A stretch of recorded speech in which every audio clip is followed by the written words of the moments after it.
esposo mintió sobre tener cáncer y eso mató a nuestro hijo. Hay secretos que duermen en silencio durante años, décadas incluso, ocultos bajo capas de normalidad y rutina. Y luego, en un instante devastador, emergen a la superficie con la fuerza de un tsunami, arrastrando todo a su paso. Esta es la historia de una mentira que costó una vida. Una mentira que se extendió durante 17 años. Una mentira que destruyó a una familia que parecía perfecta desde afuera, pero que ocultaba una verdad tan oscura que, cuando finalmente salió a la luz, ya era demasiado tarde para salvar lo que más importaba. Mi nombre no importa. Podría ser cualquier mujer. Cualquier madre. Cualquier esposa que creyó haber construido una vida sólida sobre cimientos que resultaron ser de arena. Tengo 38 años, y durante los últimos 15 años pensé que conocía al hombre con quien compartía mi vida. Me casé con él cuando tenía 23 años, joven, enamorada, llena de sueños y esperanzas. Él tenía 24. Después de 2 años de un noviazgo intenso y apasionado, decidimos unirnos para siempre. Recuerdo ese día como si fuera ayer. El vestido blanco, las flores, sus ojos mirándome con lo que yo creía que era amor absoluto. Nunca, ni por un segundo, me sentí insegura en nuestra relación.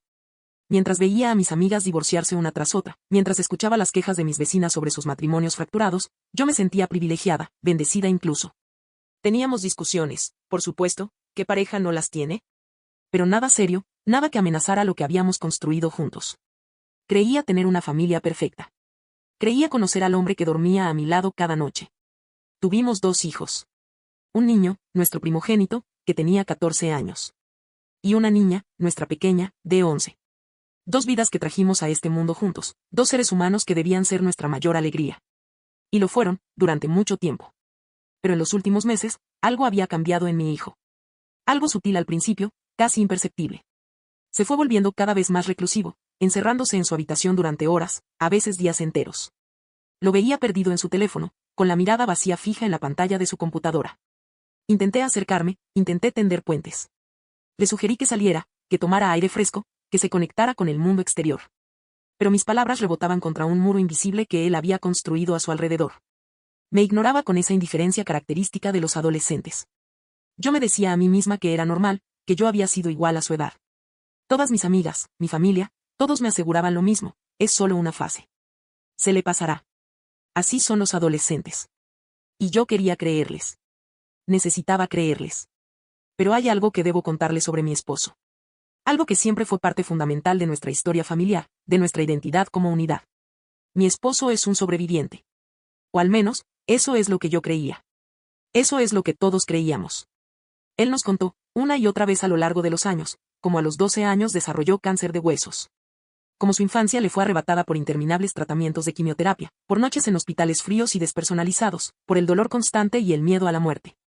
Nos contó cómo su vida se convirtió en un ciclo interminable de hospital a casa y de casa a hospital, desde los 12 hasta los 17 años, cuando finalmente, milagrosamente, logró vencer esa terrible enfermedad. Esta narrativa se convirtió en el pilar de nuestra existencia familiar. Él hablaba constantemente de su experiencia con el cáncer, de cómo le robaron su infancia, de cómo nosotros, su familia, debíamos estar eternamente agradecidos por nuestras vidas, por nuestra salud. Por cada día que podíamos levantarnos sin dolor. Y yo fui comprensiva. Siempre lo fui. Nunca cuestioné su historia. Nunca dudé de su sufrimiento. La salud era un tema delicado para él, sagrado casi, y yo lo respetaba con cada fibra de mi ser. Hace 2 semanas, mi mundo se derrumbó de una manera que nunca podría haber imaginado. No con el estruendo de un edificio que cae, sino con el silencio ensordecedor de una vida que se apaga. Encontré a mi hijo en su habitación. No voy a entrar en detalles porque hay imágenes que una madre nunca debería tener grabadas en su memoria, pero que permanecen ahí de todas formas, quemándose en el cerebro como hierro candente. Mi hijo de 14 años, mi bebé, mi niño, se había quitado la vida. Se había suicidado. Esas palabras suenan irreales incluso ahora cuando las pronuncio. Esto es lo peor que he experimentado en mi vida, un dolor tan profundo que parece físico, como si alguien hubiera abierto mi pecho y arrancado mi corazón con las manos desnudas. Y sin embargo, lo que vino después hizo que ese dolor insoportable se multiplicara de maneras que no sabía que eran posibles. Mi hijo dejó una nota. Una nota que ahora cargo conmigo como una piedra alrededor del cuello. En ella, escribió que se sentía inútil. Que era ingrato. Perezoso. Escribió que su padre había logrado vencer el cáncer, sobrevivir a esa batalla titánica contra la muerte misma, y que él, en cambio, apenas podía encontrar la fuerza para levantarse por las mañanas. Se comparaba con su padre, con ese héroe sobreviviente que yo le había presentado durante toda su vida, y se encontraba a sí mismo profundamente insuficiente. Las palabras de mi hijo me destrozaron, pero destrozaron aún más a mi esposo. Él estaba angustiado, completamente inconsolable. Le aseguré una y otra vez que no era su culpa, que no podía culparse por esto. Pero él era un desastre emocional. Y yo también lo era. Sin embargo, la vida continúa con una crueldad burocrática incluso en medio de la tragedia más profunda. Tenía que hacer los arreglos funerarios. Tenía que dar la noticia a familiares y amigos. Tenía que funcionar cuando todo dentro de mí había dejado de funcionar. Llamé a mis suegros. Debo aclarar que no tengo una relación cercana con ellos. Apenas hablo con mis suegros excepto cuando se trata de asuntos relacionados con los niños. Mi esposo prácticamente no tiene contacto con su familia, con la excepción de su hermana menor, pero ella vive en otro estado, lejos de nosotros. A lo largo de los años, él me había contado historias terribles sobre su infancia, sobre cómo sus padres, especialmente su madre, fueron abusivos y narcisistas. Así que mantuve mi distancia, respetando sus límites, protegiéndolo de lo que él me había dicho que era un pasado tóxico. Pero los abuelos tienen derecho a ver a sus nietos, y mis hijos pasaban tiempo con ellos 1 o 2 veces al mes. Cuando llamé para darles la devastadora noticia, les conté un poco sobre lo que mi hijo había escrito en su nota. Mencioné el cáncer. Mencioné cómo mi hijo se había sentido inadecuado comparándose con su padre sobreviviente. Y entonces escuché algo que cambiaría todo. La voz de mi suegra, confundida, casi incrédula. ¿Qué? ¿Cáncer? ¿De qué estás hablando? No entendía. Le expliqué que me refería a cómo mi hijo se sentía inferior porque su padre había sobrevivido al cáncer mientras él no podía realizar ni siquiera las tareas más básicas. Hubo un silencio en la línea. Y luego, sus palabras cayeron sobre mí como una guillotina. ¿Qué? Él nunca tuvo cáncer. El mundo se detuvo. El aire desapareció de mis pulmones. Si lo tuvo, insistí, casi suplicando que fuera verdad. Siempre habla de ello. Pero ella fue firme, categórica, te aseguro que nunca tuvo cáncer. Mi mente era un caos. Mi esposo siempre había hablado mal de su madre. ¿Podía confiar en ella? ¿Estaba mintiendo ella por alguna razón retorcida? Pero después de colgar, mi suegra me envió fotografías. Fotografías de mi esposo en su juventud. Fotografías que yo nunca había visto. Ahí estaba él, sonriente, saludable, con el uniforme del equipo de fútbol en 10º grado. 10º grado. La época en que supuestamente estaba entrando y saliendo del hospital, luchando por su vida. Mi esposo siempre me había dicho que nunca pudo participar en deportes porque su salud no lo permitía, porque estaba demasiado débil, demasiado enfermo. Pero ahí estaba la prueba fotográfica, irrefutable, de que eso era una mentira. Una mentira completa. Una mentira que había sostenido durante 17 años.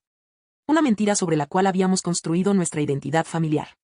Una mentira que, de alguna manera inexplicable e horrible, había contribuido a la muerte de mi hijo. Cuando mi esposo llegó a casa, yo ya era una tormenta de furia contenida. Él había salido a hacer las compras, algo tan mundano, tan normal, mientras yo descubría que toda nuestra vida había sido una farsa. Grité. Grité hasta que mi garganta se cerró, hasta que no me quedó voz. Le lancé las acusaciones como cuchillos. Al principio, él lo negó. Por supuesto que lo negó. Pero cuando le mostré las fotografías, cuando le puse la evidencia frente a sus ojos, se quedó en silencio. Un silencio que era una confesión en sí mismo. Un silencio que confirmaba cada una de mis sospechas más oscuras. La rabia que sentí en ese momento era algo que nunca había experimentado antes. Soy una persona pacífica. No soy violenta. Pero en ese instante, perdí el control. Lo golpeé en la cara. Una sola vez. Y luego salí de la casa, necesitando aire, necesitando espacio, necesitando alejarme de ese hombre que de repente se había convertido en un extraño. Ahora estoy atrapada en un infierno de mi propia creación. O más bien, de la creación de él. El funeral de mi hijo ya pasó. Tuve que estar de pie junto a ese ataúd pequeño, junto a ese hombre mentiroso, pretendiendo que todavía éramos una unidad familiar. Desde entonces, he estado durmiendo en el sofá. Le hablo solo cuando es absolutamente necesario. Las palabras entre nosotros son pocas y frías. Pero las preguntas en mi mente son infinitas y atormentadoras. ¿Cómo le digo a mi hija de 11 años? ¿Debería decirle que su padre es un mentiroso? ¿Cómo le digo a todos mis amigos, a toda la gente que ha visto sus publicaciones en redes sociales donde se presenta como un sobreviviente inspirador, que todo es mentira? ¿Cómo destruyo esa imagen que él ha cultivado tan cuidadosamente durante tanto tiempo? Me siento tan perdida que hay momentos en los que pienso en el suicidio. En seguir a mi hijo a donde sea que haya ido. Pero entonces pienso en mi hija. En mi pequeña de 11 años que ya ha perdido a su hermano. No puedo hacerle perder también a su madre. No puedo dejarla sola con ese hombre. Con ese psicópata mentiroso que me engañó durante 17 años. ¿Qué clase de persona miente sobre tener cáncer? ¿Qué clase de mente enferma construye una narrativa tan elaborada sobre sufrimiento que nunca experimentó? Y lo más importante, ¿sobre qué más ha mentido? lo que me mata por dentro, lo que me desgarra de una manera que el dolor por la muerte de mi hijo no pudo hacer por sí solo, es esta contradicción imposible que vivo cada día. Lo odio. Lo odio con cada célula de mi cuerpo. Pero todavía lo amo. Porque después de 15 años de matrimonio, 17 años de relación, no sé cómo dejar de amarlo. He dependido de él emocional y económicamente. He buscado consuelo en sus brazos miles de veces. Construimos una vida juntos, tuvimos hijos juntos, envejecimos juntos. Y ahora descubro que el hombre que amaba quizás nunca existió. Que tal vez todo fue una actuación.